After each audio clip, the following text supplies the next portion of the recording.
গল্পের শুরুতে আমরা দেখি মরিস নামের এক চতুর চোরকে। ব্যাংক ডাকাতির মামলায় পুলিশ তাকে ধরে ফেলেছে এবং তাকে আজীবন কারাদণ্ড দিয়ে বিশ্বের সবচেয়ে নিরাপদ কারাগার আলকাট্রাজে পাঠানো হচ্ছে।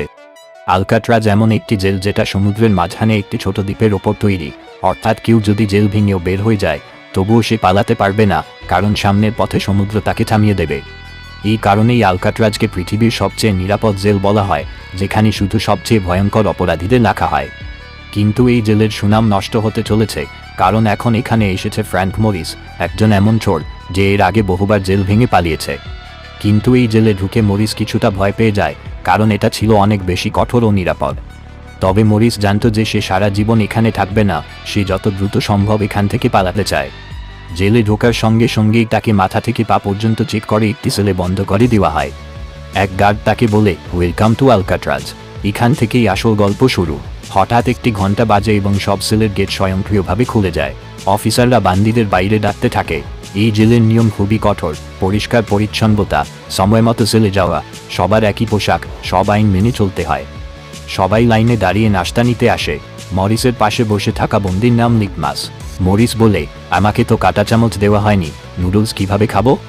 লিটমাস বলে, এটা আর তোমার বাড়ি নয়, যা পেয়েছো চুপচাপ খাও। ঠিক তখনই উলফ নামের এক বিপজ্জনক বন্দি মরিসকে বিরক্ত করতে থাকে। রাতে এক গার্ড মরিসকে ওয়ার্ডেনের অফিসে নিয়ে যায়। ওয়ার্ডেন তাকে বলে, আমি জানি তুমি অনেক বুদ্ধিমান, কিন্তু এখানে বুদ্ধির কোনো দাম নেই। তোমার মতো অনেকেই এসেছে, কিন্তু কেউ পালাতে পারেনি। এখানকার নিয়ম ভাঙার কথা ভাবিও না, টুকরো টুকরো করে ফেলা হবে। মরিস বাহ্যিকভাবে নম্রভাবে উত্তর দেয়, আপনার উপস্থিতিতে পালানোর কথা কেউ ভাববে কেন? কিন্তু ভিতরে ভিতরে সে প্রথম দিন থেকেই পালানোর পরিকল্পনা শুরু করে দিয়েছে। ওয়ার্ডেনের অফিস থেকে বের হওয়ার সময় সে গোপনে একটি নেল কাটার চুরি করে। ছোট জিনিস হলেও মরিস জানত আলকাট্রাজে এটি বড় কাজে লাগতে পারে। নিজের সেলে ফিরে সে নেল কাটারটি বাইবেলের মধ্যে লুকিয়ে রাখে। পরের দিন বাথরুমে উলফ আবার তাকে বিরক্ত করতে আসে, কিন্তু এবার মরিস নিজের আসল রূপ দেখায়। সে উলফকে প্রচণ্ডভাবে পেটায়। এতে তার জেলের ভিতরে আলাদা প্রভাব তৈরি হয়, সবাই তাকে ভয় পেতে শুরু করে। এরপর মরিসকে লাইব্রেরি কাজ দেওয়া হয়। একদিন সে খোলা আঙিনায় হাঁটছিল, যেখানে বন্দিরা খেলাধুলা করছিল। সেখানেই সে ডক নামের এক শিল্পীর সঙ্গে দেখা করে। ডক খুবই সহজ সরল মানুষ, বহু বছর ধরে এখানে আছে। সে বলে, এমন জেলে যে কেউ পাগল হয়ে যেতে পারে, কিন্তু আমার পেইন্টিং আমাকে বাঁচিয়ে রেখেছে। মরিস পেইন্টিংয়ের ফুল দেখে জিজ্ঞেস করলে ডক বলে, এটা আমার আনন্দ, যা শুধু ছবিতে আছে, আমার মনে নেই। এরপর মরিস ইংলিশ নামের শক্তিশালী এক বন্দির কাছে যায়। তার লোকেরা মরিসকে থামাতে চাইলে ইংলিশ ইশারা করে, আসতে দাও। মরিস বসেই সরাসরি বলে, আমি এখান থেকে পালাতে চাই, আপনি সাহায্য করবেন? ইংলিশ হেসে দেয়, এটা শুধু জেল নয়, আমাদের কবর।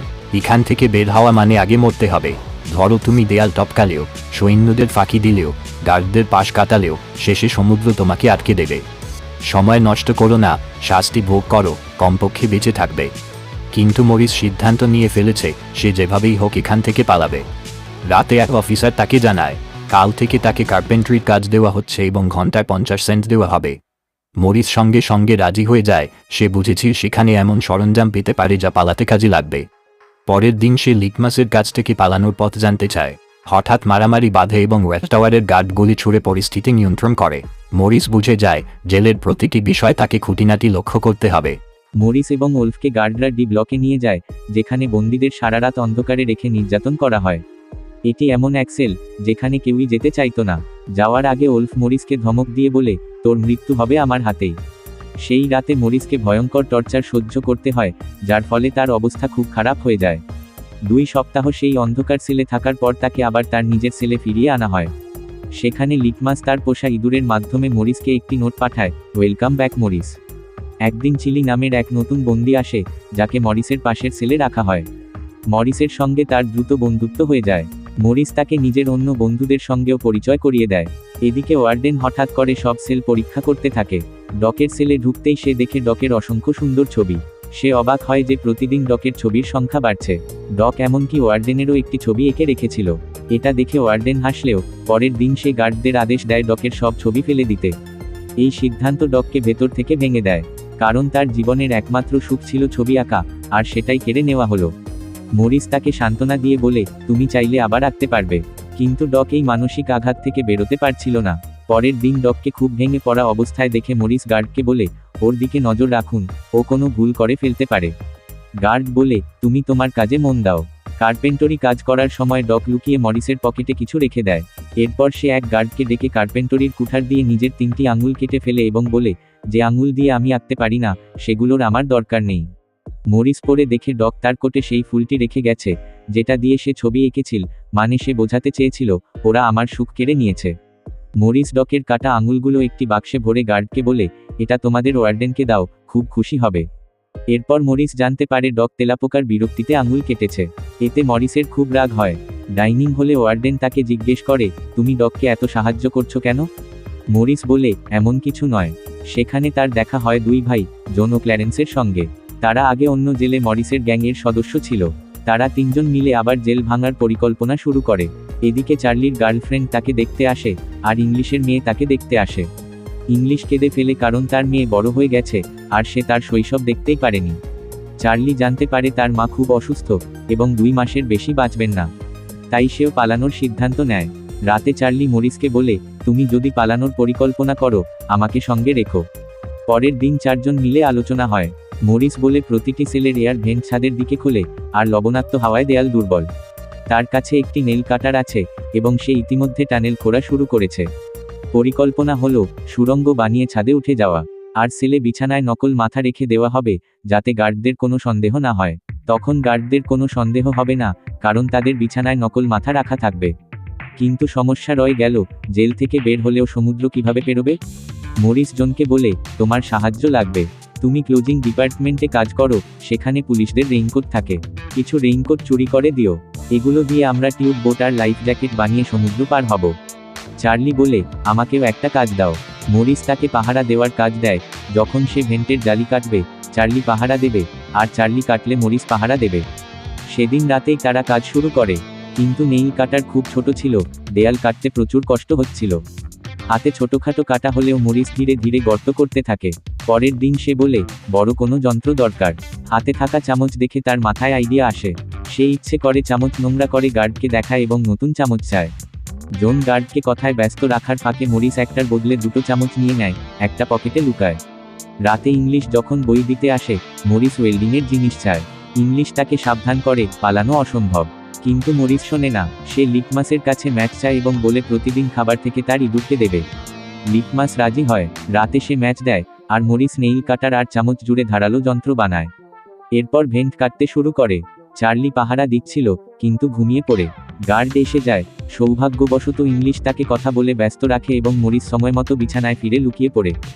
গার্ড পোড়া গন্ধ পেলেও মরিস হাসি মুখে কথায় তাকে শান্ত করে।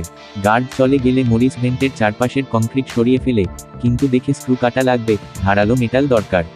কার্পেন্ট্রির সময় সে চুরির মতো একটা মেটাল তুলে নেয়। মেটাল ডিটেক্টরে ধরা পড়ে, কিন্তু সে আসলে 2টো চুরি করেছিল, একটা দেখিয়ে দিয়েছে, আর আসলটা জুতোর ভেতরে লুকিয়েছিল। সেই ধারালো মেটাল দিয়ে গ্রিল কেটে ফেলে। এখন নকল মাথা বানানোর পালা।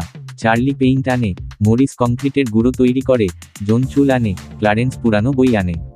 এসব দিয়ে মরিস একদম বাস্তবের মতো নকল মাথা বানায় এবং নকল কার্ডবোর্ড বানিয়ে দেয়ালের গর্ত ডেকে রাখে। এক রাতে মরিস একাই ছাদে উঠতে বের হয়। বিছানায় নকল মাথা রেখে, কম্বল টেনে ঢেকে দিয়ে সে সুড়ঙ্গ দিয়ে বেরিয়ে আসে। পাইপ ধরে ধরে ছাদে ওঠে। ওদিকে চার্লি পাহারা দিচ্ছিল। ছাদে গিয়ে সে দেখে ওপরে লোহার গ্রিল, যেখানে সে লাফিয়েও পৌঁছাতে পারছে না। এই সময় গার্ড চার্লিকে প্রশ্ন করে, মরিস এত তাড়াতাড়ি কেন ঘুমিয়েছে? হঠাৎ গার্ডের লাঠি পড়ে যায় এবং সে নকল মাথার চুল দেখে সন্দেহ করে।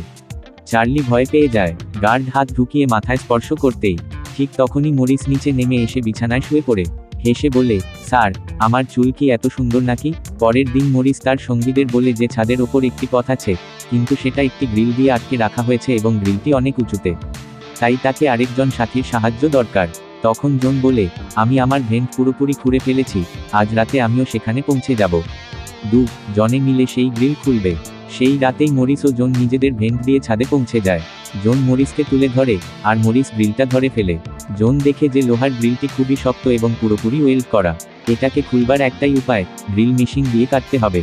পরের দিন মিউজিক ক্লাসে সবাই নিজের নিজের ইচ্ছে মতো বাদ্যযন্ত্র বাজাচ্ছিল। তখন মরিসের চোখ পড়ে সেখানে থাকা ছোট একটা ফ্যানের ওপর। সেটি দেখে তার মনে হয়, এটা দিয়ে একটা ড্রিল মেশিন বানানো যেতে পারে।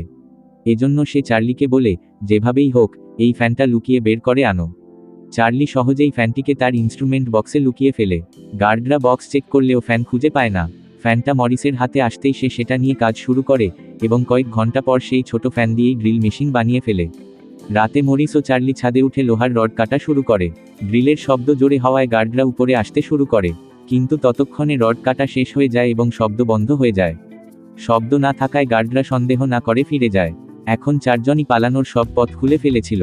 তারা ঠিক করে মঙ্গলবার রাতে তারা বিশ্বের সবচেয়ে সুরক্ষিত জেল আলকাট্রাজ থেকে পালাবে, যেখান থেকে আজ পর্যন্ত কেউ পালাতে পারেনি। পরের দিন আবার তাদের মিটিং হয় মুভি হলে। সিনেমার আওয়াজের মাঝেই মরিস জন ও ক্ল্যারেন্সকে জিজ্ঞেস করে, তোমাদের ভেন্ট রেডি তো? আর সেই রেইনকোটগুলো যেগুলো দিয়ে আমরা টিউব বোট ও লাইফ জ্যাকেট বানাবো? তারা জানায় সব প্রস্তুত, ডামি মাথাগুলোও পুরো তৈরি, এখন শুধু পালিয়ে যাওয়ার অপেক্ষা। পরের সকাল নাস্তার সময় মরিস ডাক দেওয়া ফুলটা টেবিলে রাখে। ওয়ার্ডেন ফুলটা দেখে সেটাকে মুছড়ে নষ্ট করে দেয়। এটা দেখে লিটমাস রেগে ওঠে, কারণ ফুলটা ডাকের পছন্দ ছিল এবং ডাক মারা গেছে। লিটমাস রাগে ওয়ার্ডেনকে আক্রমণ করতে যায়, কিন্তু ঠিক তখনই তার হার্ট অ্যাটাক হয় এবং সে মাটিতে পড়ে যায়। এতে মরিসের খুব রাগ হয় এবং চারজন সিদ্ধান্ত নেয় সেই রাতেই পালাবে। মরিস মধ্যরাতের অপেক্ষা করে যাতে গার্ডদের টহল কমে যায়। হঠাৎই ইংলিশ এসে মরিসকে কিছু বই দেয়। মরিস বলে, শেষবার তোমার সঙ্গে হাত মেলাতে চাই। ইংলিশ বুঝে যায় মরিস সত্যিই পালানোর পরিকল্পনা চূড়ান্ত করেছে। সে চুপচাপ চলে যায়, কিন্তু তারপরই ঘটে অপ্রত্যাশিত ঘটনা। ওয়ার্ডেন হঠাৎ সেল চেক করতে আসে, যেন কেউ তার পরিকল্পনা ফাঁস করে দিয়েছে। মরিস ভয় পেয়ে যায়, এতদিনের পরিশ্রম যেন নষ্ট হতে চলেছে। গার্ডদের দিয়ে ওয়ার্ডেন সেলের প্রতিটি কোণা খুঁটিয়ে দেখতে বলে, কিন্তু মরিস কোনো সাধারণ বন্দী ছিল না, সে নিখুঁত পরিকল্পনা করেছিল। গার্ড সেই জায়গা থেকেও সুটকেস সরায় যেখানে তার সুড়ঙ্গ ছিল, কিন্তু কিছুই পায়নি, কারণ মরিস কার্ডবোর্ড দিয়ে এমন একটি নকল দেয়াল লাগিয়ে রেখেছিল যা সত্যিকারের দেয়াল বলে মনে হওয়ার মতো। কিছু না পেয়ে ওয়ার্ডেন ও গার্ডরা ফিরে যায়, কিন্তু দুপুরে উলফ মরিসকে ছুরি মারতে আসে। ইংলিশ ছুটে এসে তাকে থামিয়ে দেয়। সে মরিসকে সাহায্য করতে চায়, সফল হোক বা না হোক। রাতে মরিস, জন, ক্ল্যারেন্স ও চার্লি ঠিক করে তাদের নিজ নিজ ভেন্ট দিয়ে ছাদে উঠবে। চার্লি প্রথমে রাজি থাকলেও সেলে ফিরে ভয় পেতে শুরু করে। একা বসে সে সিদ্ধান্ত নেয় সে আর পরিকল্পনায় থাকবে না। অন্যদিকে বাকি তিনজন ভেন্ট দিয়ে ছাদে পৌঁছে যায়। তারা চার্লির জন্য অনেকক্ষণ অপেক্ষা করে, কিন্তু যখন বুঝতে পারে সে আর আসবে না, তখন তাকে রেখে এগিয়ে যায়। তিনজন সার্চলাইট এড়িয়ে ধীরে ধীরে এগোতে থাকে। এভাবে চুপিসারে তারা বিল্ডিং এর একেবারে শেষ প্রান্তে পৌঁছে যায়। তখন সেলে বসে থাকা চার্লির মনে হঠাৎ সাহস জাগে এবং সেও পালানোর সিদ্ধান্ত নেয়। সে নিজের ভেন্টের পথ দিয়ে উপরে ছাদে পৌঁছায়, কিন্তু তখন অনেক দেরি হয়ে গেছে, কারণ একা সে ওই উপরের দরজায় পৌঁছাতে পারছিল না।